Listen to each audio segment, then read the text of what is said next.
Ainda repercute muito, né?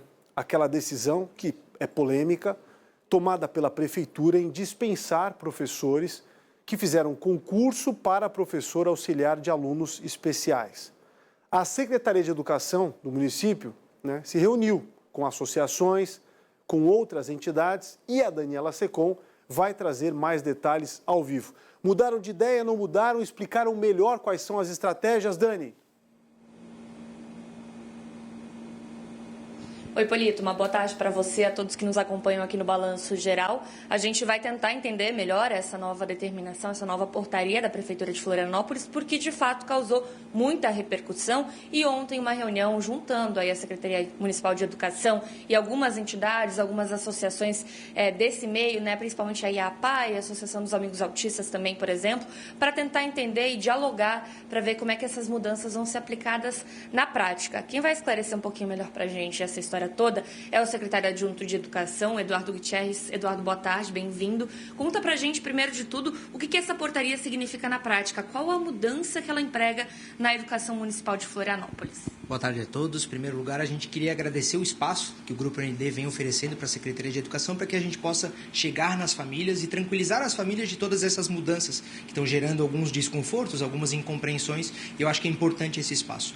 Essa portaria visa, na verdade, qualificar ainda mais o atendimento das crianças com deficiência, com algumas neurodivergências que são atendidas pela Rede Municipal de Ensino, né? O público-alvo da educação especial que nós chamamos da Rede Municipal de Ensino. Essa medida visa qualificar e manter os vínculos dos profissionais com as crianças. Por que eu falo isso? Anteriormente, o profissional contratado pela Prefeitura Municipal de Florianópolis, ele tinha a hora-atividade. E nessa hora-atividade, esse profissional trabalhava 3 dias e meio da semana e 1 dia e meio ele tinha hora para planejamento, ele ficava sem esse vínculo com a criança.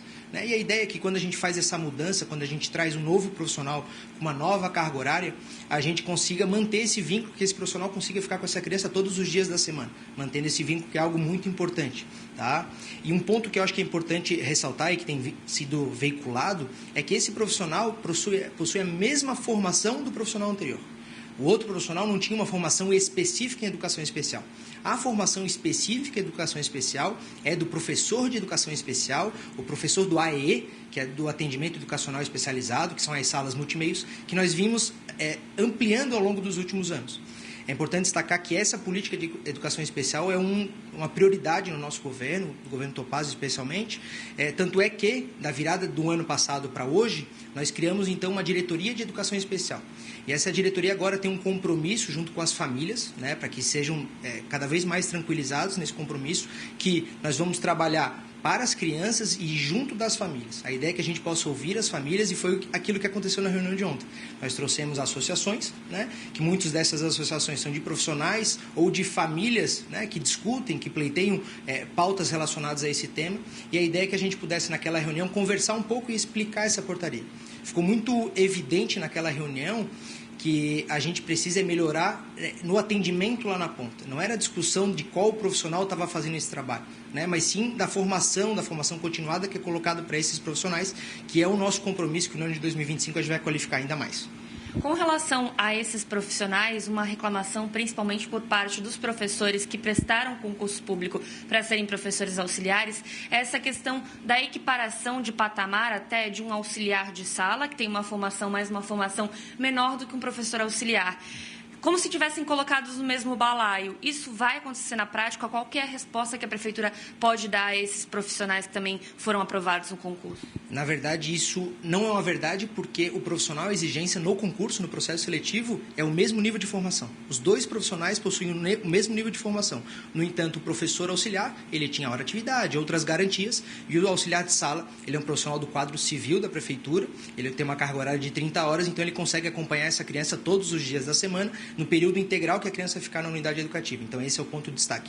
Talvez a preocupação, e a gente também fala para os profissionais, para tranquilizar esses profissionais, é que a Prefeitura está garantido para esses profissionais que prestaram esse processo seletivo, pagaram inscrição, estão aguardando nessa expectativa de conseguir uma vaga ao longo do ano, que esses profissionais, diante da formação deles, eles podem ser aproveitados em outras vagas do processo seletivo. Uma vaga de um professor de anos iniciais, professor de educação infantil, se eles tiverem a formação que se equipara àquelas vagas, eles podem ser chamados e contemplados ao longo do ano de 2025. Outra questão que eu acho que é importante a gente abordar, que na semana passada, ou até no início dessa semana, na verdade, a gente veiculou aqui no Balanço Geral uma matéria específica sobre a reclamação de alguns pais da falta de atendimento qualificado e especializado para os alunos na rede pública, com relação principalmente a alunos autistas. Conversei com uma mãe, só para relembrar rapidinho para o pessoal de casa, uma mãe tem um filho de 14 anos que não chegou a ser alfabetizado porque ele não tem um professor que consiga dar conta das dificuldades cognitivas e até pedagógicas que ele possa ter por conta do transtorno do espectro autista.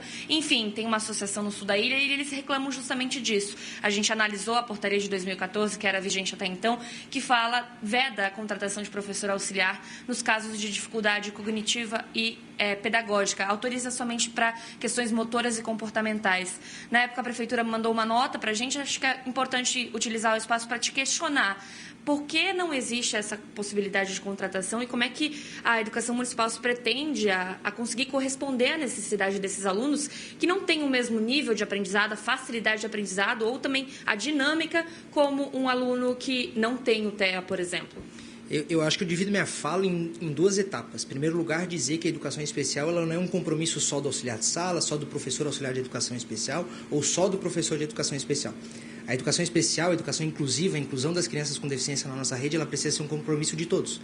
Do nosso monitor, do vigilante, da merendeira, do diretor, todos os profissionais e também especialmente o professor regente. Né? O trabalho pedagógico com esse estudante, com essa criança, independente da condição que é apresentada no momento, ela é de responsabilidade coletiva e a parte pedagógica é de responsabilidade do professor regente daquela sala. Então esse ponto é um ponto de destaque.